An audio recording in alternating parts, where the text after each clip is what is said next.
बिहार में विधानसभा चुनाव की तारीखों का ऐलान हो गया है। इसे लेकर मुख्य चुनाव आयुक्त ज्ञानेश कुमार ने जानकारी दी है। उन्होंने पूरे चुनावी पैटर्न को एक्सप्लेन किया और ये कहा कि अब की बार बिहार का चुनाव पूरे देश के लिए नजीर बनेगा। बिहार के विधानसभा की कालावधि 22 नवंबर तक समाप्त हो रही है और उसके पहले ही चुनाव संपन्न होंगे। चुनाव आयोग ने संयुक्त निर्णय लिया कि अब बिहार से शुरू होकर पूरे देश तक किसी भी मतदान केंद्र में 1200 से ज्यादा वोटर नहीं होंगे, जिससे कि वोट डालने में हमारे मतदाताओं को सुविधा मिले। तेजस्वी यादव ने चुनावी तारीखों के ऐलान को लेकर एक बड़ा दावा किया है। उन्होंने कहा है कि इस बार बिहार की जनता इतिहास लिखने जा रही है और नतीजे के दिन एनडीए के कुशासन से त्रस्त हो चुके लोग महागठबंधन की बम्पर बहुमत के साथ सरकार बनाएंगे। ये बिहार के लोग भविष्य में अगर इतिहास पढ़ेंगे पन्नों में तो ये सुनहरे अक्षरों से लिखा जाएगा। जो तारीख जो 14 नवंबर का जो तारीख होगा, यानी बिहार के लोग बदलाव चाहते हैं। बिहार के लोग जो हैं इस बार महागठबंधन की सरकार चाहते हैं।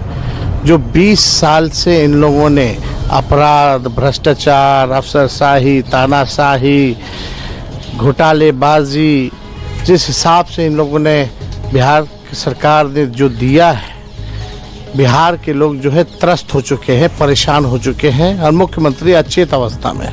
अब बिहार को मुख्यमंत्री गिड़गिड़ाने वाला नहीं चाहिए, जो शेर की तरह दहराए, उस वैसा जो है सीएम जो है बिहार के लोगों को चाहिए। तेजस्वी के दावे पर बीजेपी सांसद गिरिराज सिंह ने चुटकी ली है। वो कह रहे हैं कि जो लोग पहले से ही हार मान चुके हैं, उन्हें 14 नवंबर को बिहार की जनता खदेड़ने वाली है। गिरिराज सिंह ने यह भी कहा कि इस बार फिर से एनडीए की सरकार बनना तय है और चुनावी नतीजों के बाद बिहार से राहुल तेजस्वी की जोड़ी का भी नामो निशान मिट जाएगा। जितना सूरज को पूरब में उगना, पश्चिम में डूबना, उतना एनडीए के सरकार को बनने में तय है और पूरी 2/3 से ऊपर मतों से। बीजेपी की तरह जेडीयू भी अपनी जीत को लेकर आश्वस्त है। नीतीश सरकार में मंत्री अशोक चौधरी कह रहे हैं कि सीएम नीतीश ने अपने कार्यकाल में समाज के हर वर्ग का विकास किया है और इसलिए बिहार की जनता एक बार फिर से उन्हीं के नाम पर मोहर लगाएगी। सिंगल फेज में भी तैयार थे, 2 फेज हुआ है, अच्छा है। और इलेक्शन कमीशन ने और लोगों का भी बात सुना होगा और पॉलिटिकल पार्टी का, और उसके बाद 2 फेज में किया है। कितनी सीटों का आंकड़ा लगा रहे हैं कि कितनी सीटें एनडीए अलायंस जीतने जा रही है? अच्छा, बहुत बढ़िया रहेगा। हम लोग अगर सब बढ़िया से सीट का डिस्ट्रीब्यूशन और सब कुछ जो हम लोग का तैयारी चल रहा है, तो मैं समझता हूँ अच्छा रहेगा। सर, सीट शेयरिंग कब तक हो जाएगी? क्या डेट अनाउंस होगा? जल्दी हो जाएगा, कोई दिक्कत नहीं होगा, बहुत जल्दी हो जाएगा। चुनाव से पहले दोनों ही गुटों में सीट शेयरिंग को लेकर चर्चा चल रही है।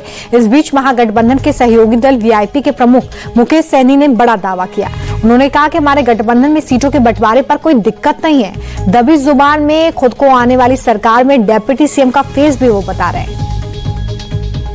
चेहरे के हंसी पर, मुस्कान पे आप लोगों को फिक्र ये नहीं हो रहा है कैसे लड़ना है। सारा चीजें इंटरनल हम लोगों का पूरा हो चुका है। सीट शेयरिंग को लेकर सर वो सब हो चुका है, वो सब में कोई नहीं दिक्कत है, सब हो चुका है। अनाउंसमेंट कब तक होगा सर? मुझे लगता है कि परसों ने तो तरसों हम कर देंगे।